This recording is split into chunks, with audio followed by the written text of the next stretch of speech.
All Hit Radio.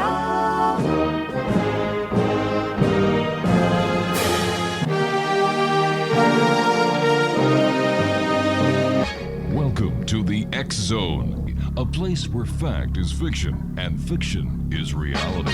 Now, here's your host, Rob McConnell.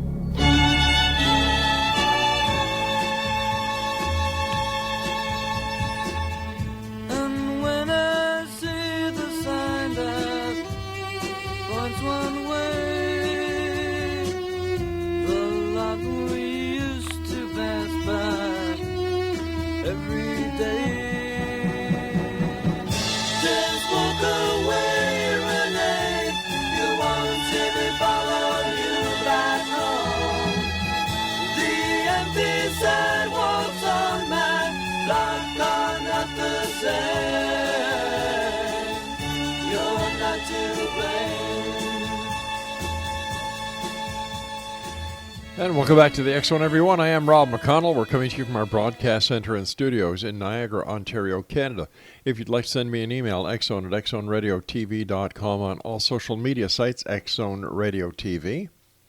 And if you'd like to find out about the programming we have available for you, 7/24/365 on the X Zone Broadcast Network, visit www.xzbn.net.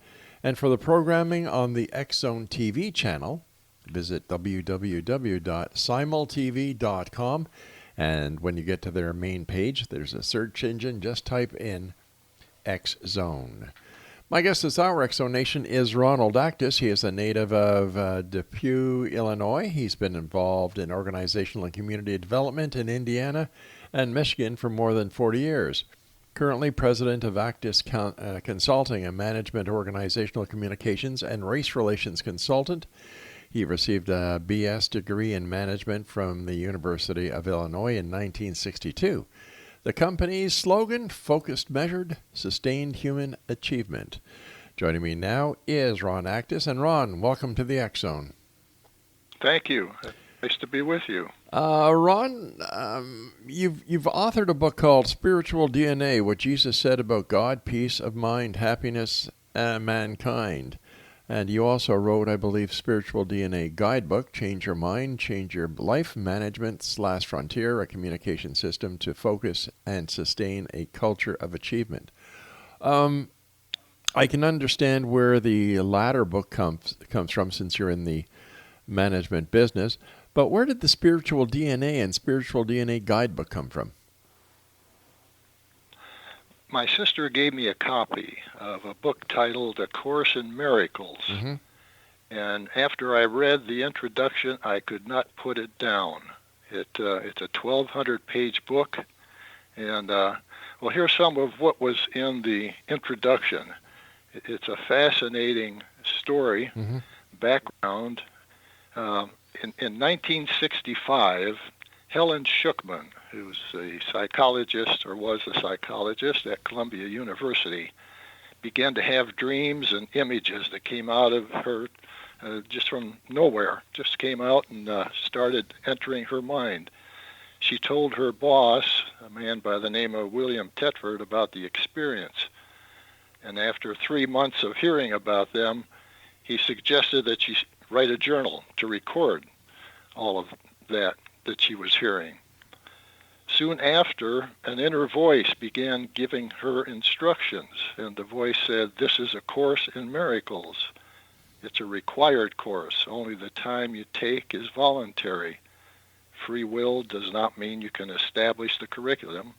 It only means that you can elect when you want to take it at a given time.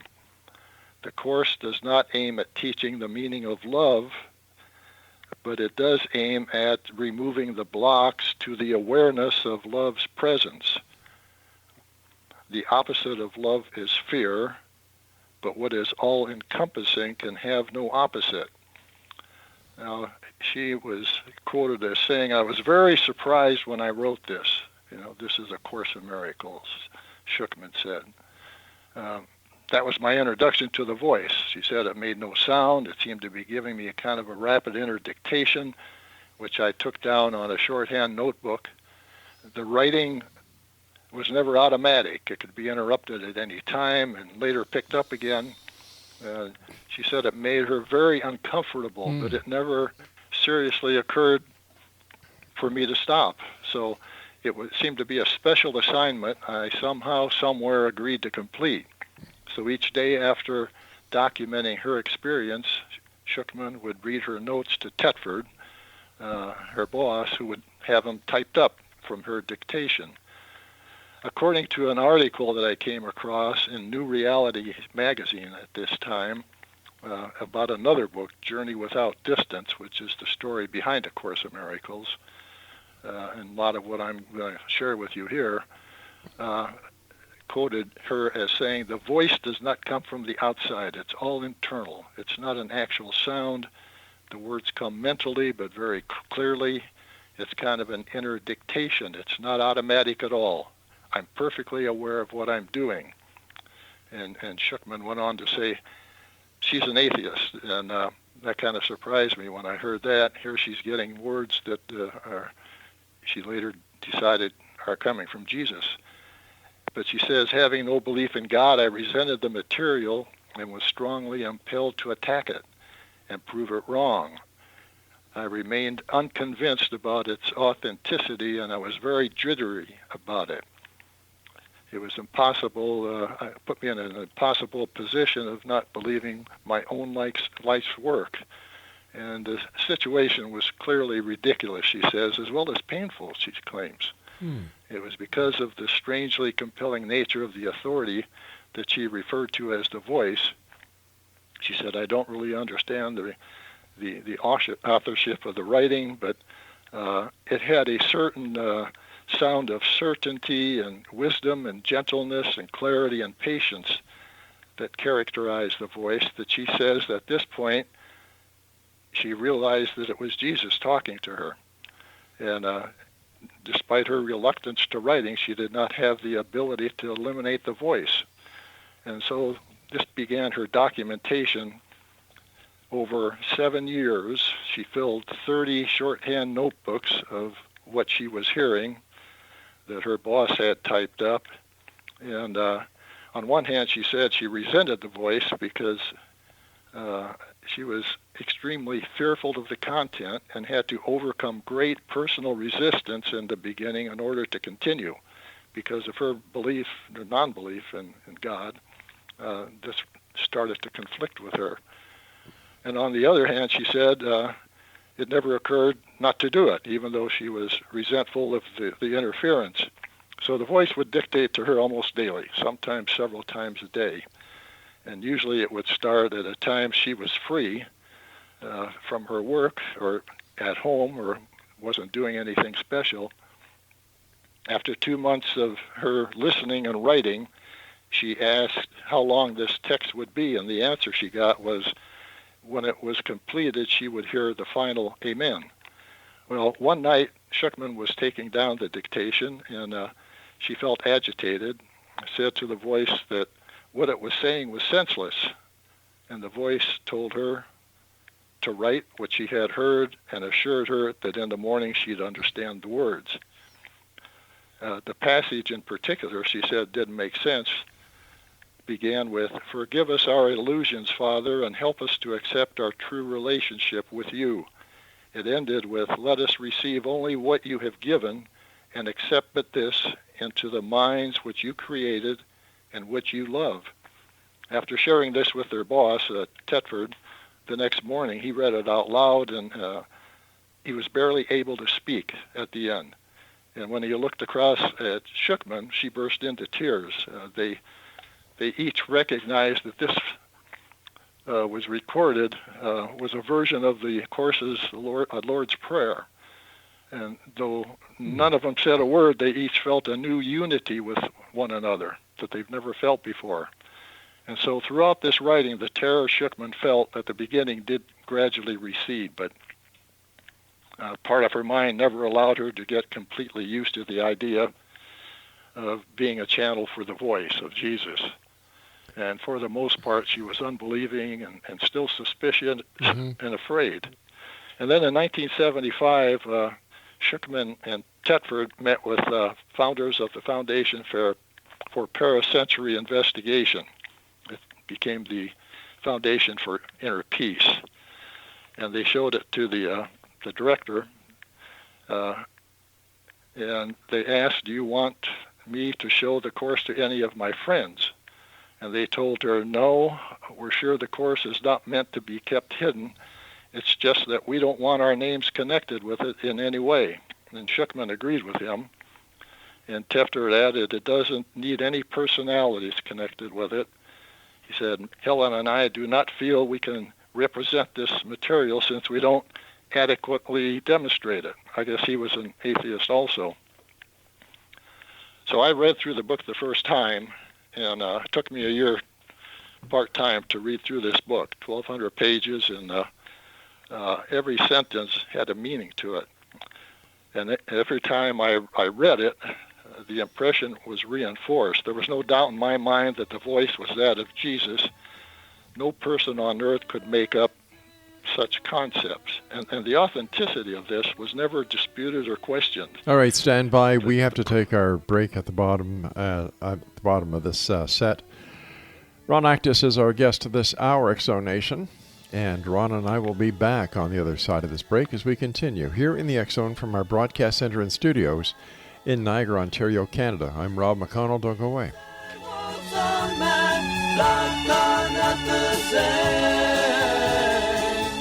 You're not to blame. From deep inside the tears that I forced to cry, from deep inside the pain that I chose to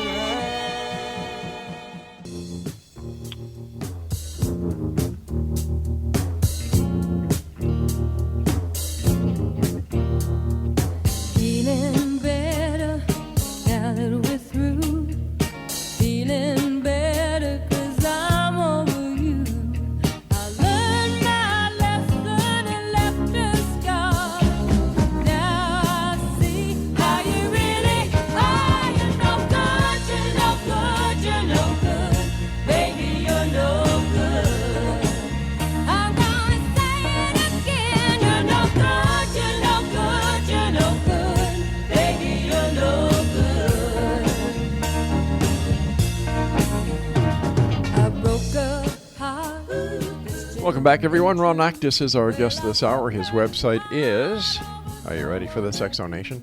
outskirtspress.com/spiritual DNA. Ron, I have to ask you, how can everybody be so sure that this lady who was channeling this voice was actually channeling the voice of Jesus? Because I'd like to read you some of the text in it and give you a sense of how he spoke at that time. It's so unusual. Okay. And nobody's ever disputed this. People have not questioned that this book is, the Course in Miracles is being used in seminaries, in different religious teaches institutions all around the world. And the question never came up. I just asked. That it was not Jesus. Okay. I'm asking. How do you know it was Jesus? How do I know it was Jesus? Yeah. How does anybody know that the voice that was being channeled was that of Jesus? Did the voice identify itself as Jesus? He never. Well, because of what he says in the book. Nobody could have made this up. No, you're not answering my question. Did that voice at any time identify itself as Jesus? Yes, he speaks in the first person several times throughout. And he said, okay, and the voice says that I am Jesus, the Son of Man, the Son of God. Not in those words. Okay, so let me ask again. How do we know that the voice was that of Jesus Christ, the Son of God, if the voice did not identify itself? Well, he did identify himself because he talks about himself in the first person and God as his Father, and mentions several stories that are extensions of parables in the Bible. Okay, so once again, I want to be clear on this for my listening audience and myself. This voice, talking in the first person, said that I am Jesus Christ. I am the Son of God. He does say that in so many words. No. You're skipping. You're doing. You'd make a great hockey player because you're doing some fancy skating here. The question again is, did the voice in the first person identify himself as Jesus Christ, the Son of God? Yes or no?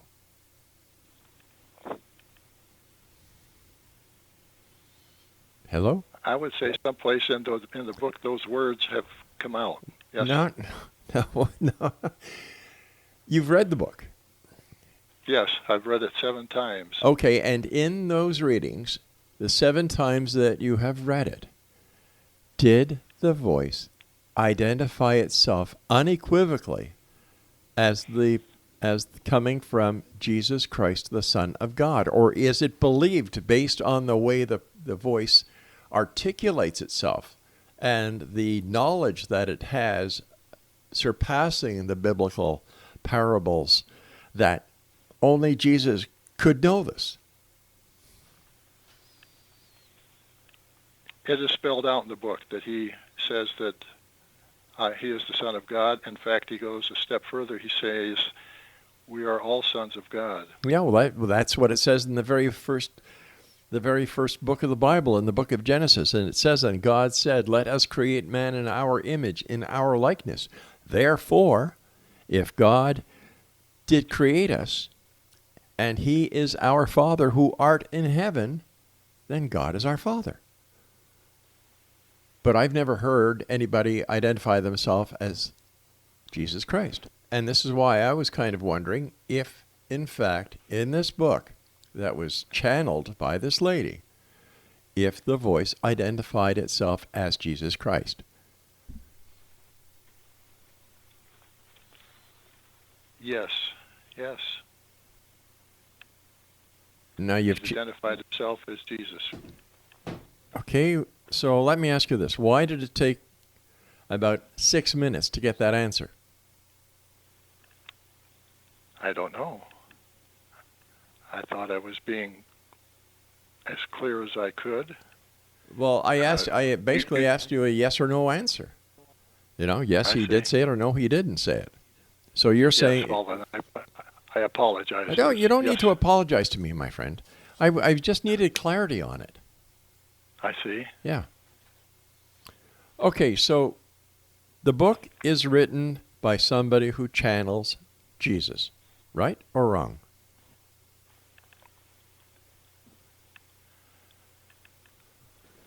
The book was written or spoken? Mm-hmm.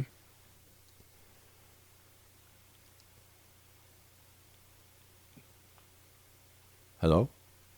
Yes.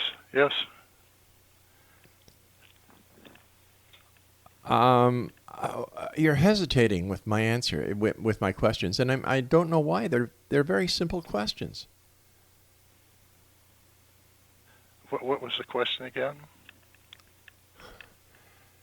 The question, which was also a statement, was that the book on miracles, A Course in Miracles, that you were given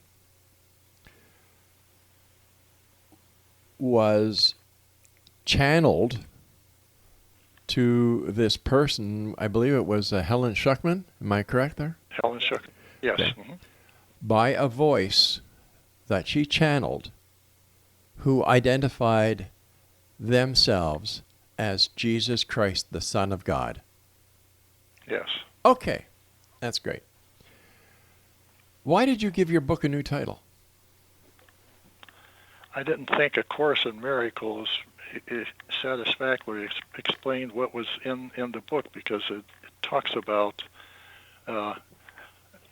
I've got a section here that talks about, in his voice again, what was written down, what a miracle is. And I didn't think that... I found more to be in the book about relationships with God and Jesus and other people and ourselves. It's about brotherly love. There are acts of love and kindness are described as miracles. And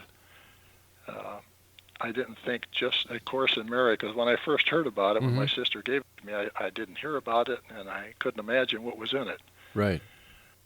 I read it, and I went through this 7 times, and what I've done is I felt compelled to understand and break it down into basic elements, key sentences, to make it more... People who get the book have a hard time reading through it in the first place. It's very heavy reading. Mm-hmm.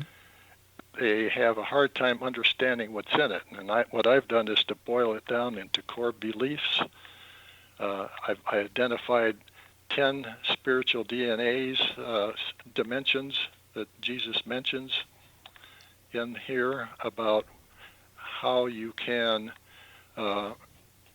increase your relationship with people by avoiding conflict. Life, he says, is a choice between God and your ego. The ego plays a big part in this. And so when that happens, your choice every day, if you choose your ego, you have a conflict in your mind. You feel guilty and anxiety and you worry. If you choose God, it creates a sense of peace. So that's why I've retitled the book, to give it a little bit more depth than just A Course in Miracles. All right, so am I correct in understanding that you basically took the book, A Course in Miracles, and used the content of that book and rewrote the book based on the content of that book and renamed it because you thought that this would be much easier for people to understand and the way that you broke it down? Yes, okay. I kept Jesus's, the words that I selected in condensing. I didn't edit it and put my words in it. I extracted from each chapter key paragraphs and sentences, and I boiled it down so that we ended up with a book that's about 350 pages. And it makes it easier for people to come to grips with this. Plus, by my breaking it down, I came up with key steps to happiness, peace of mind and happiness. I've identified the core beliefs in the book, 10 core beliefs, and this is what I put into the author's epilogue at the end, so people can take this and in a capsule summary, not have to go through the whole book again. The book is also made up of about 600 pages of text, about 400 pages of workbook for students. Lessons are in it, and then about another 100 pages that deal with what he called the manual for teachers. All right, stand by. We've got to take our news break at the bottom of the hour. Exonation, our guest this hour is Ron Actis. His website is outskirtspress.com/spiritual DNA. I'm Rob McConnell. This is the X Zone. We'll be back on the other side of this break. Don't go away.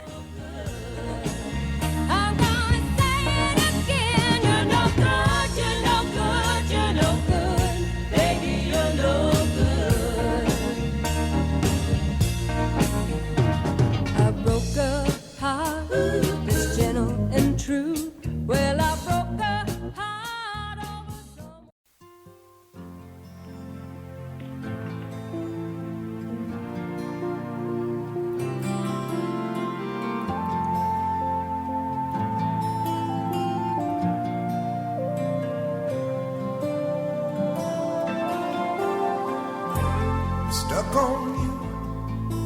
Got this feeling down deep in my soul that I just can't lose. Guess I'm on my way.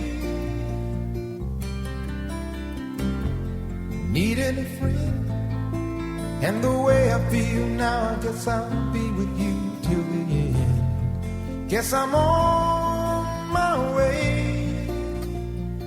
Mighty glad you stayed. Exonation, Ron Actis is my guest this hour. His website is outskirtpress.com/spiritual DNA. What was your inspiration for rewriting the book from A Course in Miracles to the book that you retitled? I felt that it was so important to help people understand it and to be able to actually use this in their daily lives. That was one of the motivations. I didn't start out, I read it 7 times. It took me a year each time. So from the time I got the book and the time that I developed more of an understanding after the 7th year, it was about that time that I thought maybe I should actually write something and do it in a condensed version, maintaining his exact words, but picking out what I thought were the most profound to me. And an interesting thing, when I decided that I was going to go ahead and try to get this written up and published, it occurred to me that the Foundation for A Course in Miracles had the copyright for it. Yeah.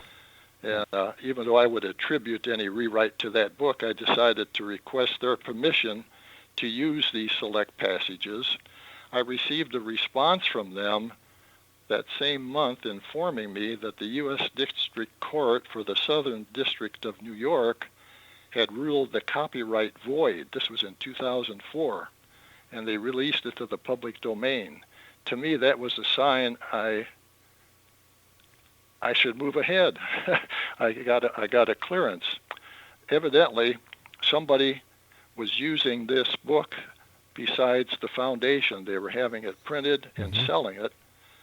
The Foundation took those people to court, and they ended up losing because when the manuscripts that Tetford typed up had been put together and the manuscripts were turned over to the Foundation for Inner Peace, or A Course in Miracles, they gave away copies free.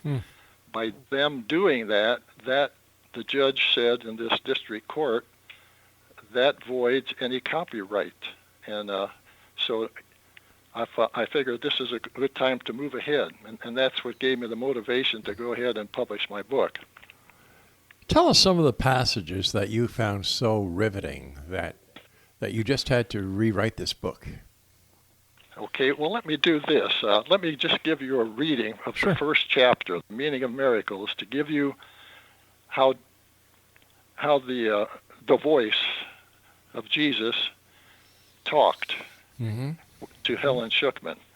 And then I've got another listing of what I pulled out of there. I have 99 of them that I went through again and picked out what I thought were the basic heart of the book, and I ended up with 99 just somehow. But let me give you just an idea of the meaning of the miracles. Sure. He starts out by saying, there is no order of difficulty in miracles. They're all the same. Expressions of love are maximal. The only thing that matters is their source. Miracles occur naturally as expressions of love. The miracle is the love that inspires them. Miracles are habits and should be involuntary. They are healing because they supply a lack. They bring more love both to the giver and the receiver. Prayer is the medium of miracles. It's a means of communication of the created with the Creator. Miracles are thoughts. They undo the past in the present and release the future. They are convincing because they arise from correction. They demonstrate it is as blessed to give as to receive. It's a way of loving a neighbor as yourself. These are key words of Jesus we hear a lot. Yes. They demonstrate it as blessed to give as to receive. It's a way of recognizing your own and your neighbor's worth simultaneously. Miracles make minds one in God. Miracles are natural signs of forgiveness, another key word that he uses throughout. Through miracles, you accept God's forgiveness by extending it to others. Now, the Holy Spirit is the mechanism of miracles. He recognizes both God's creatures and your illusions. He separates the truth from the false. The miracle acknowledges everyone as your brother and mine. The miracle is an expression of an inner awareness of Christ and acceptance of his atonement. A miracle is never lost. It may touch people you have never met and produce undreamed of changes in situations of which you are not aware. The Holy Spirit is the highest type of communications medium. When you return to your original form of communication with God by direct revelation, the need for miracles is over. You are a perfect creation and experience awe only in the presence of the Creator of perfection. All right, let me stop you there for a second. Because if he's talking in the first person, why doesn't he say through me, Jesus Christ? And why doesn't he say my Father instead of referencing him as God? Oh, he does throughout the book. But you yes. but you didn't in that passage you just read. No, it's not. This is the meaning of merit. This is chapter 1. There's 31 chapters in there that he says that throughout. I wish I could pull one out. Let's see here. Let me just look ahead at.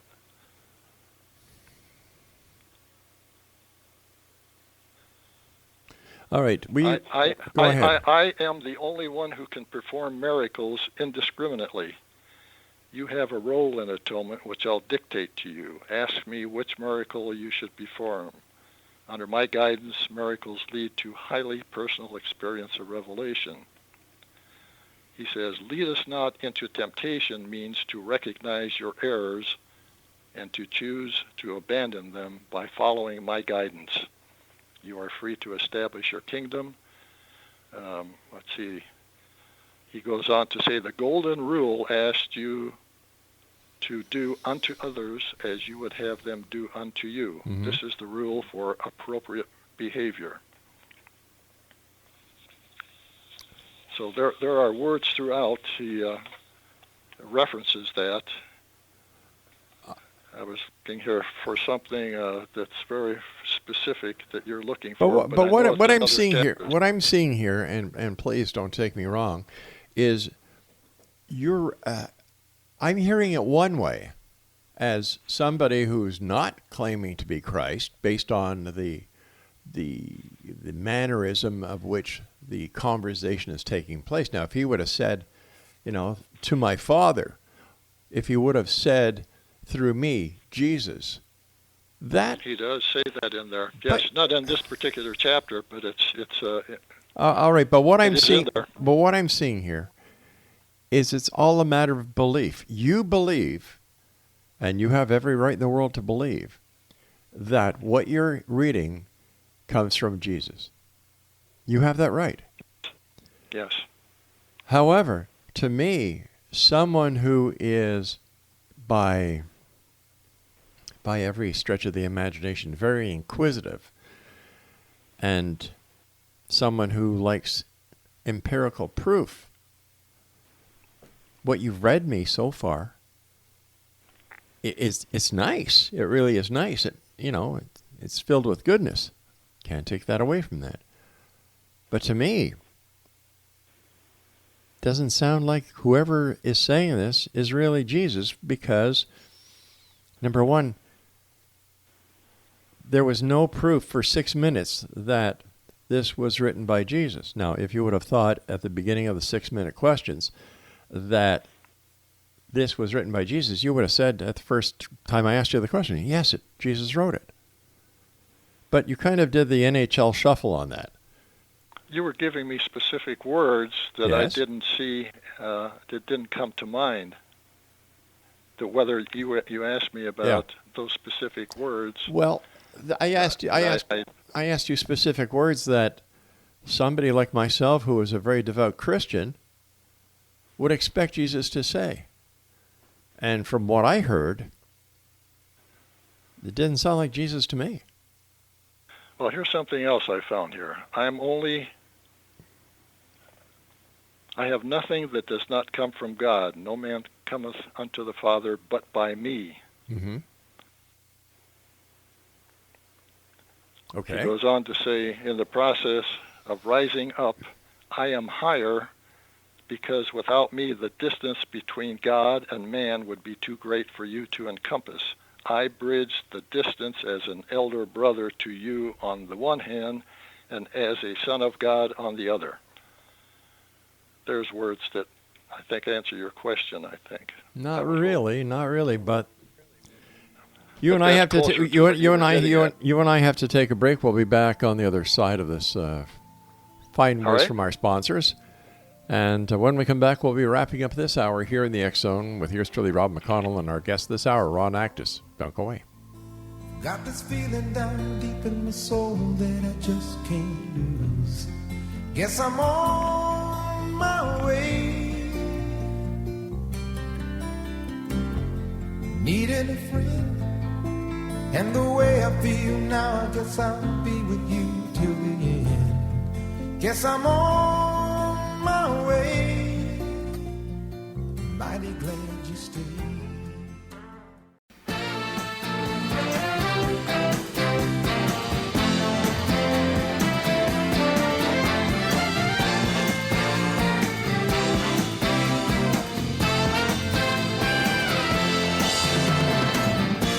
I see you each morning, and in silence I say, pretty lady, I love you, but I know there's no way that you'd consider my love, girl, 'cause you don't have the time. So I try to conceal it, so you can't read my mind.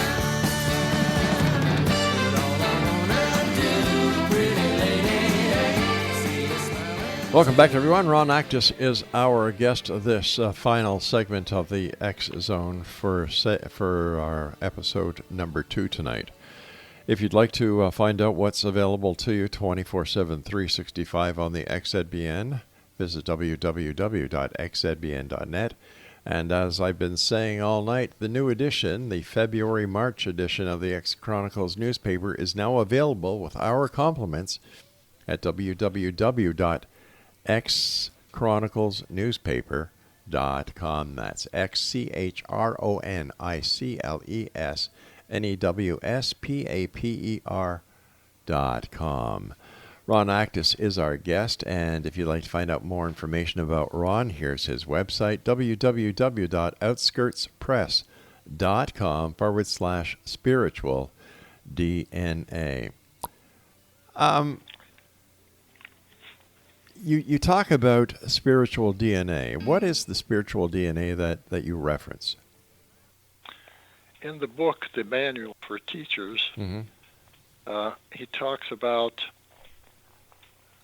certain characteristics that teachers of God, he calls them, not formally teachers in the form of an educator, but he mentions 10 dimensions of characteristics of people who are in tune with God.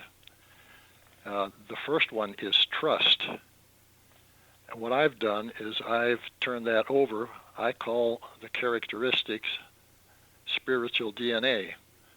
If everybody would have trust, honesty, joy, tolerance, gentleness, defenselessness, generous, patience, faith, and open-minded instead of ego thoughts, a person would eliminate conflict from his mind because it would not, because they would be in tune with other human beings. And I've developed a self-assessment based on those 10 dimensions, where somebody can go through and self-appraisal, answer certain questions, and I've been able to quantify those and plot them on a chart to show a profile of what a person's spiritual DNA, how strong they are in each of these 10 dimensions. Let me ask you something here before we go on any further. Do you believe that God created each and every one of us and that He is our Father? Yes, Okay. I do. But if we are flawed, doesn't that mean that God did not do a very good job of parenting? Or that his creation was flawed? Jesus said in the book that we are born perfect. However, the way that we are raised, where we were raised, all the emphasis of the media, everyday environment, has caused us to forget that we're perfect. Now, if we were perfect, everybody in the 10 dimensions I mentioned would score themselves high. But we don't. That doesn't happen because our environments change that, because we act out of what people think, how people think we should behave, rather than we think is right. But once again, if God is perfect, and if God created us in his image, that means we would be perfect as well. The fact that we're not perfect and that we're influenced by free will, we're influenced by the media, this, that, and the other thing. The media is controlled by humans that, if we take this hypothesis to the greatest degree, we're also created by God. So in an imperfect world, that relates to an imperfect creator.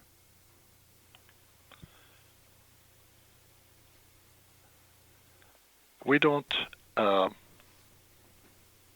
we're born, Jesus in this book talks about that in the way that a father does here on earth. We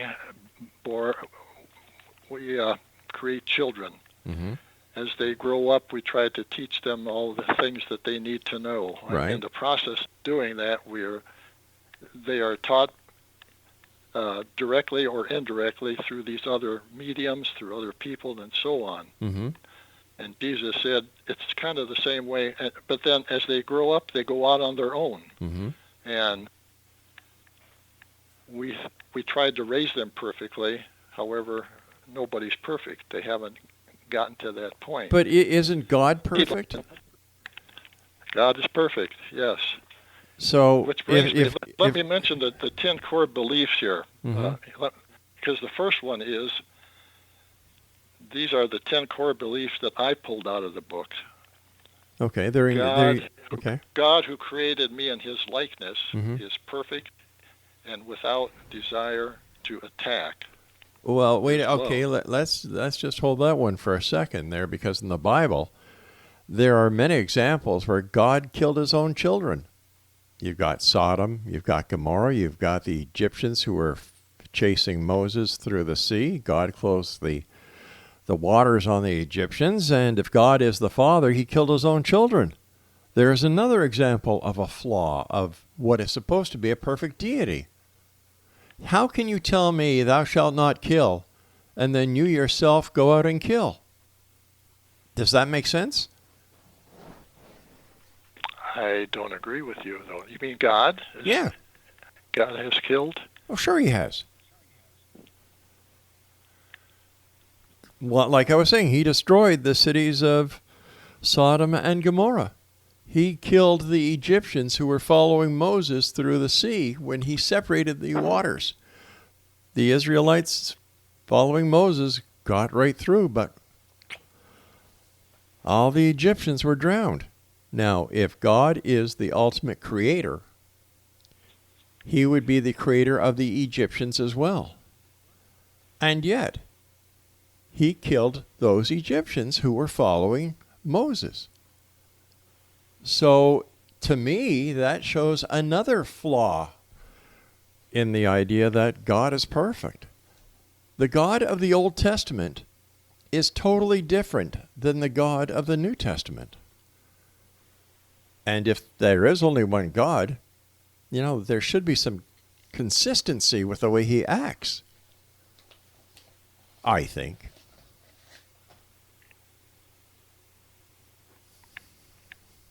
Well, you can believe that, certainly. But I'm sorry, sir. Go ahead. With this, and in a way, that's why I wrote the book is concentrated on helping people to achieve peace of mind by living better with one another, loving one another in a brotherly fashion, Mm-hmm. and the basis for this is a mind training course where Jesus in the workbook section for students Mm-hmm. takes you through a thought process that has you seeing the world the way you see it now, and in the sequence, by the end of it, you're seeing the world in a different way. You're seeing it more as one, that we're all one Mm-hmm. with God, and our behaviors, but we have egos. That's a driving force throughout this book, is that we have choices to make every day. We can make a choice according to our ego with pride and whatever else goes there, Right. or we can act more along the lines of love and in harmony in brotherly fashion. But isn't it a fact that the churches are failing miserably because the church has not kept up with the modern times, and that people are seeking alternative philosophies in order to find some semblance of peace, harmony, and hold hands and sing Kumbaya around a campfire? I would say that I agree with you. The churches are struggling right now. But true. then I go back to my question. If God is perfect, how could his churches fail? Because people are acting out of their ego. But we were created by God in his own image, in his own likeness. Therefore, if we fail, that means the Creator failed in his creation. You and I have to say so long for tonight because we've run out of time, and X-Zone Nation. Here's another example, How do you know this guy who this person was channeling, who basically had voices in her head, was Jesus? We don't know. He was so indecisive giving his answers. I don't believe it. I really don't. And for those of you who were listening who may have been offended by what I was saying, I certainly didn't want to offend any of my listeners. But in today's society, and I nearly said this, but I want to be polite, the Bible also tells us to be very wary of false prophets. We'll be back on the other side of this break as we wrap up this hour here in the X-Zone with yours truly, Rob McConnell, from our broadcast center and studios in Niagara, Ontario, Canada.